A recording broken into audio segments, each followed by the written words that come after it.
بسم اللہ الرحمن الرحیم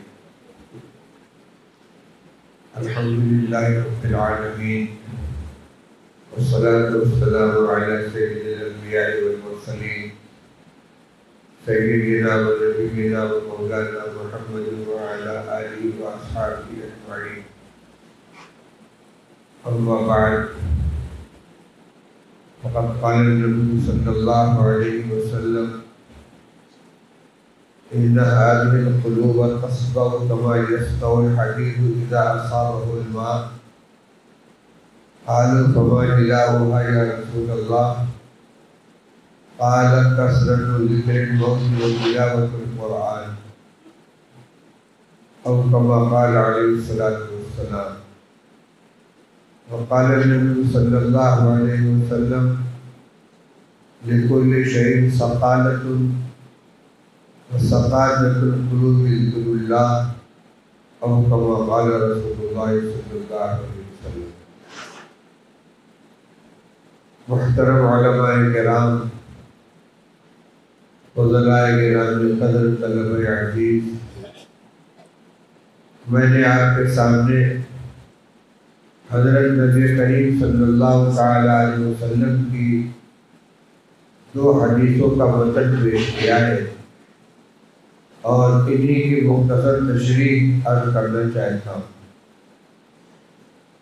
ان دونوں روایتوں کا حاصل یہ ہے کہ یہ دل جو ہمارے سینے کے اندر دھڑک رہا ہے، جو اللہ کی معرفت اور اس کی یاد کا مرکز ہے، اس کی ہمیں حفاظت کرنی ہے. اس کو زنگ سے بچانا ہے اور لگنے والے زنگ کو دور کرنا ہے. حدیث پاک کا ترجمہ پہلے سن لیجیے. رسول اللہ صلی اللہ علیہ وسلم نے ارشاد فرمایا کہ دلوں پر بھی زنگ لگ جاتا ہے جیسے لوہے پر پانی لگنے سے زنگ لگتا ہے. صحابہ کرام رضی اللہ عنہ نے پوچھا یا رسول اللہ، دل پر لگنے والے زنگ کو دور کیسے کیا جائے؟ کس چیز سے یہ زنگ دور ہوگا؟ آپ نے فرمایا کہ موت کو کثرت سے یاد کرنا اور قرآن پاک کی تلاوت کرنا. اس میں پہلی بات یہ بتلائی گئی کہ دل پہ زنگ لگتا ہے. یہ زنگ کیا چیز ہے اور کیسے لگتا ہے اور اس کا کیا اثر ہوتا ہے، یہ سمجھنے کی بات ہے. اللہ جل شانہ نے فرمایا کلا بل ران علی قلوبہم ما کانوا یکسبون، کہ لوگوں کے دلوں کے اوپر ان کی بدعمالیاں زنگ لگا دیتی ہیں. حدیث پاک میں آتا ہے کہ جب کوئی بندہ کوئی گناہ کرتا ہے تو دل کے اوپر ایک سیاہ نقطہ لگ جاتا ہے. اگر توبہ کر لیتا ہے تو وہ نقطہ صاف ہو جاتا ہے، اور توبہ نہیں کرتا پھر گناہ کرتا ہے تو دوسرا نقطہ لگ جاتا ہے.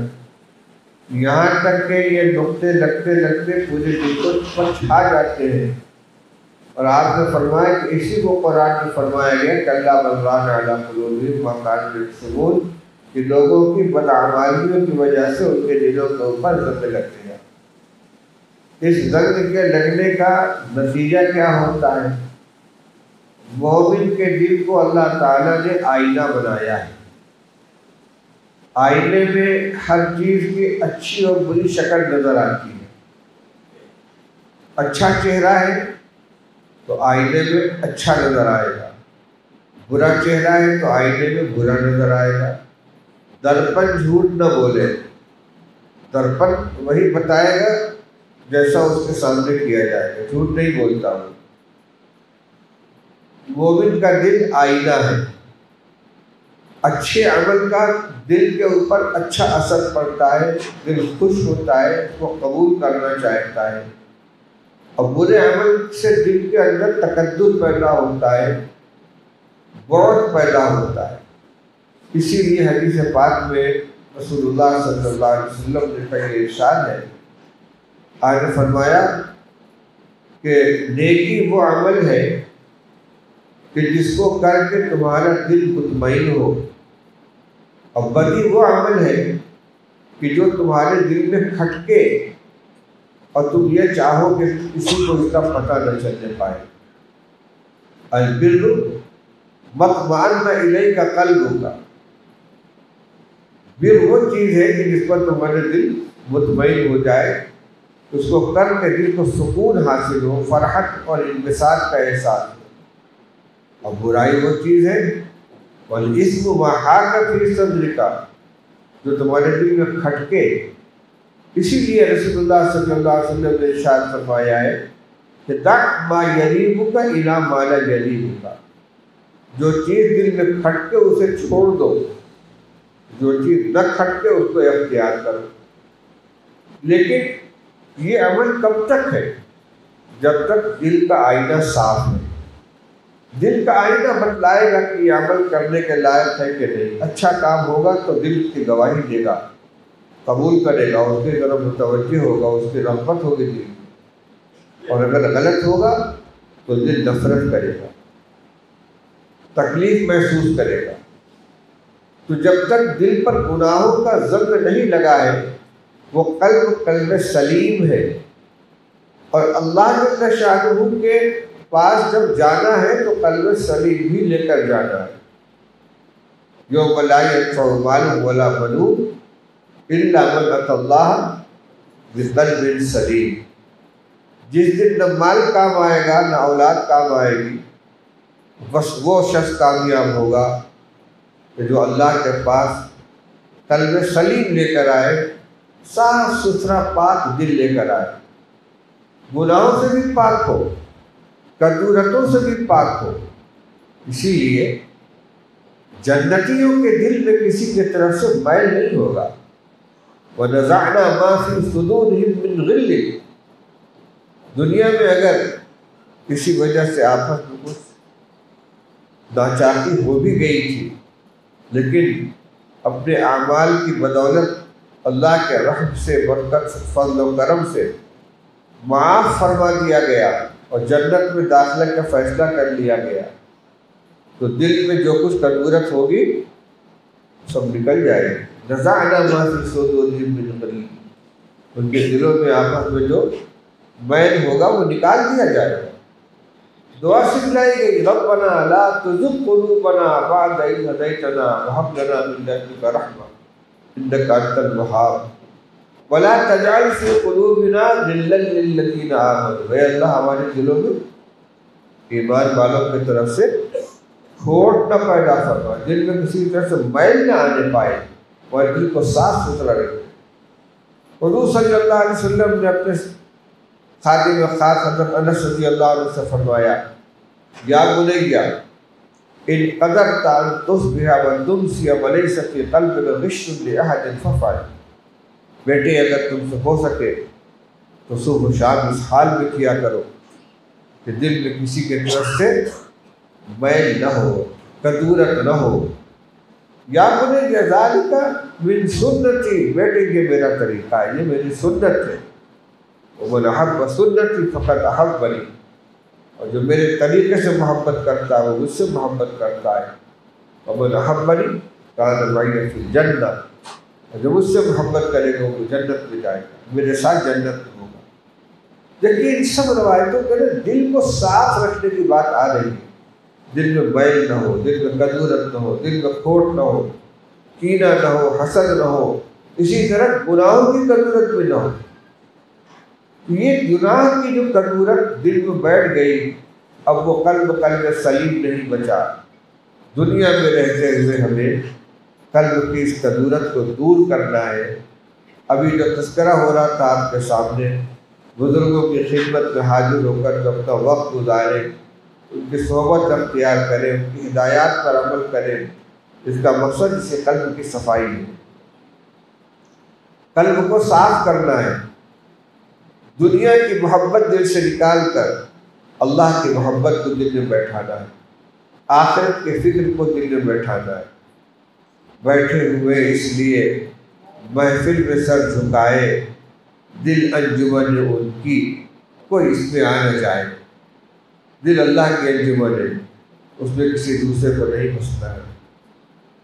حضرت خواجہ عزیز الرسول صاحب منظور رحمۃ اللہ علیہ نے ایک شعر کہا تھا کہ اب تو آجا، اب ہر تمنا دل سے رخصت ہو گئی، ہر تمنا دل سے رخصت ہو گئی، اب تو آجا، اب تو خلوت ہو گئی۔ حضرت مولانا اشرف علی تھانوی رحمۃ اللہ علیہ نے جب یہ شعر سنا تو فرمایا اگر میرے پاس 1,00,000 روپیہ ہوتا تو اس شعر کے اوپر خواجہ صاحب کو میں پیش کر دیتا۔ یہی تو حاصل ہے کہ دل کے اندر سے ساری چیزوں کو نکال کر خالی کر کے اس میں اللہ کو بسا لیا جائے۔ جس دل میں گناہوں کی وجہ سے زنگ لگا ہوا ہوگا، کدورت بیٹھی ہوگی، کھوٹ لگا ہوا ہوگا، اس میں اللہ تعالیٰ نہیں آئے گی، اس میں اللہ کی محبت نہیں آئے گی۔ تو ایک تو اس غم کو کا نقصان بتلایا کہ نیکی کی رغبت ختم ہو جاتی ہے، برائیوں کی نفرت ختم ہو جاتی ہے، کیونکہ آئینے پر دھبا لگ گیا، وہ شکل بتائے گا نہیں کہ کون سی شکل خوبصورت ہے کون سی بدصورت، نہ اچھے عمل کی اچھائی تو محسوس ہوگی نہ برے عمل کی برائی محسوس ہوگی۔ اب اس زنگ کو دور کرنے کا طریقہ کیا ہے؟ 2 روایتیں میں نے آپ کو سنائی۔ صحابہ نے پوچھا یا رسول اللہ اس زنگ کو دور کیسے کریں؟ فرمایا موت کو کثرت سے یاد کرو اور قرآن پاک کی خوب تلاوت کرو۔ اور دوسری روایت میں فرمایا کہ ہر چیز کے چمکانے کا، سیطل کرنے کا ایک ذریعہ ہوتا ہے، اور دل کو سیطل کرنے کا ذریعہ اللہ کی یاد ہے، اللہ کا ذکر ہے۔ تو اب 3 چیزیں ہو گئی، ذکر اللہ کی کثرت، موت کی یاد، قرآن پاک کی خوب تلاوت۔ آپ یہاں خانقاہ میں اکٹھا ہے، اپنا وقت گزار رہے ہیں، آپ کے پاس کرنے کے لیے 3 کام ہیں۔ رمضان مبارک کا مہینہ قرآن پاک کے ساتھ خاص تعلق رکھتا ہے۔ حضرت رحمۃ اللہ علیہ کی خانقاہ میں اور خود حضرت مولانا ابراہیم صاحب دامت برکاتہ کی خانقاہ میں ہم نے ایسے بہت سے باہمت نوجوانوں کو دیکھا کہ جو روزانہ ایک قرآن مکمل کر لیتے ہیں۔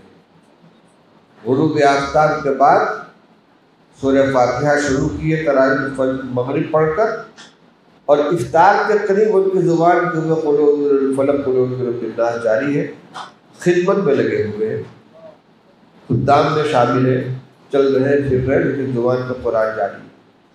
خوب قرآن پاک کی تلاوت کریں، مسابقت اس کے اندر، منافست اس کے اندر دکھلائیں۔ اسی طرح موت کی یاد، اللہم بارک لی فی الموت وفیما بعد الموت، 25 مرتبہ یہ دعا حدیث میں آتا ہے کہ روزانہ مومن کو پڑھنا چاہیے۔ یہ تو زبان سے ذکر کرنا ہوا، اس کے علاوہ یاد کریں۔ اسی لیے مراقبہ موت کی تلقین کی جاتی ہے کہ موت کے اپنے اوپر جاری کرنے کا تصور کریں کہ میں بیمار ہوں، میرا آخری وقت ہے، ملک الموت آ گئے، روح قبض کی جا رہی ہے، اب میں مر چکا ہوں، اب میری میت پڑی ہوئی ہے، اب مجھے غسل دیا جا رہا ہے، کفنایا جا رہا ہے، میرا جنازہ پڑھا جا رہا ہے، مجھے قبر میں اتارا جا رہا ہے، منکر نکیر آگے سوال جواب کیا جا رہا ہے۔ جو اعمال معاملات آنے والے سب کا تصور کرو، موت کو یاد کرو۔ موت ایسی چیز ہے کہ جس کو حازم اللذات کہا گیا ہے۔ رسول اللہ صلی اللہ علیہ وسلم نے ارشاد فرمایا اکثروا ذکر حازم اللذات، لذتوں کو توڑ دینے والی چیز یعنی موت کو کثرت سے یاد کرو۔ تو ایک تو قرآن پاک سے خوب تلاوت کرنا، دوسرے لذتوں کو توڑنے والی چیز یعنی موت کو کثرت سے یاد کرنا، اور تیسری چیز ذکر اللہ کی کثرت۔ جو معمول کا ذکر ہے آپ کا اپنے شیخ سے جو آپ کو ملا ہوا ہے، چاہے وہ ذکر جہری ہو چاہے تسبیحات ہو، ان کی پابندی کریں، اور اجازت لے کر ان ایام میں کچھ زائد ذکر کریں، اس میں ذات کا کلمہ طیبہ کا جتنا زیادہ ذکر کریں گے انشاءاللہ دل کا میل دور ہوگا۔ اللہ تعالیٰ اس مبارک مجلس سے رخصت ہونے سے پہلے ہم سب کے دل کو صاف فرما دے، اپنے جلوے سے آباد فرما دے، میل کچیل سے اس کو منزہ منقع بنا دے، تاکہ جب محشر میں حاضر ہو تو قلب سلیم لے کر جائیں۔ اللہ تعالیٰ توفیق عطا فرمائے۔ وآخر دعوانا الحمدللہ رب العالمین۔